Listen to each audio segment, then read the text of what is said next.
In this video, we want to explain how to transform a discrete time signal from xn to x alpha n plus beta. We already explained this concept for continuous time signals in the previous video, and now we want to discuss the discrete time case.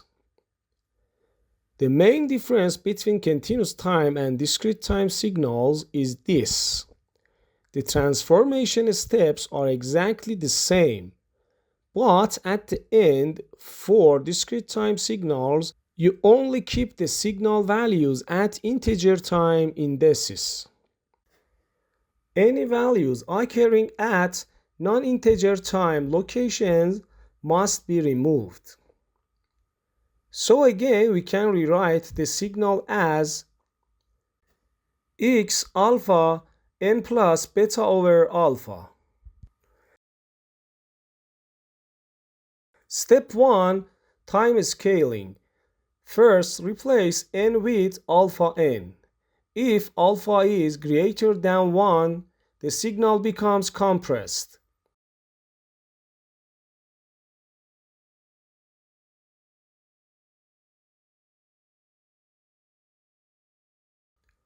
If alpha is between 0 and 1, the signal becomes stretched.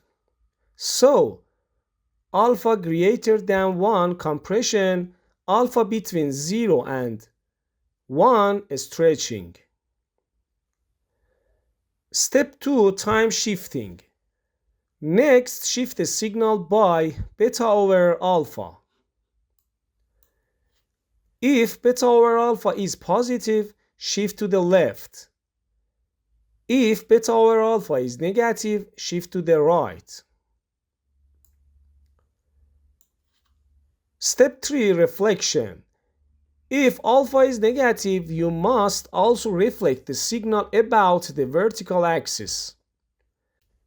So, whenever alpha is negative, you also perform a time reversal. Now let's see a complete example. We are given the signal xn and we are asked to draw x3n plus 1.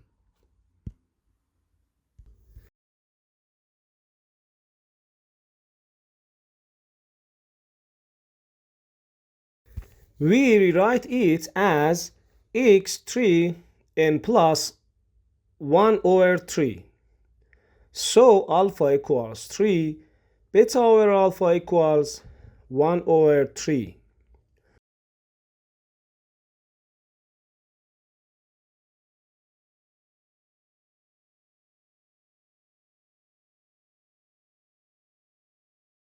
Since alpha is greater than 1, the signal will first be compressed. And since beta over alpha is positive, we will then shift the signal to the left.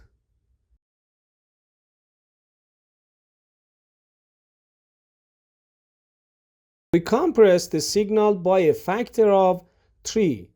For example, minus 4 becomes minus 4/3. Minus 3 becomes minus 1. 1 becomes 1/3. 2 becomes 2/3. The amplitudes stay the same, only the time locations change.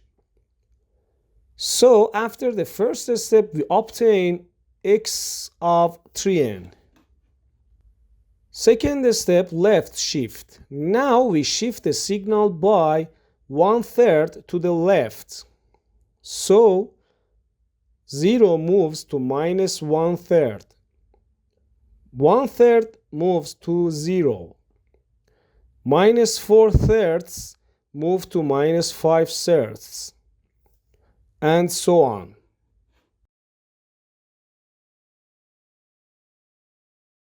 Final step, keep only integer indices. Now comes the important discrete time step. We only keep the points located at integer valued indices. If you look carefully only, n equals 0 and n equals -1 are valid integer positions.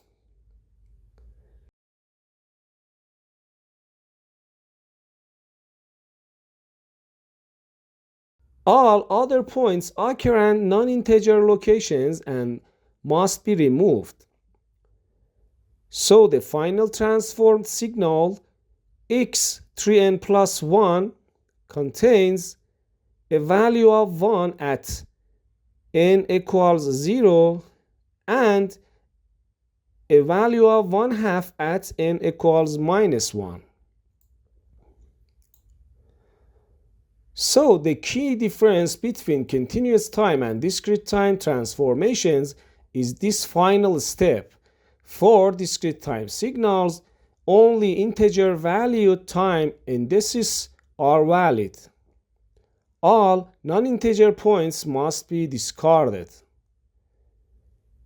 We have many more videos like this on signal and system on this channel. If you enjoyed this video, feel free to subscribe and check out our other videos.